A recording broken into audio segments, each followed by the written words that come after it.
everywhere here was open.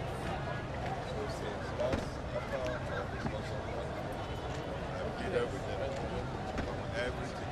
There was no movement around here. Okay, what you're doing now, the repair work.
Here this afternoon to confirm the commitment that Prof.Mgbeke gave to us.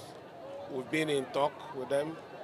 We are aware that these projects were all, I wouldn't say abandoned, but somehow, for lack of fund, the contractor withdrew from the site.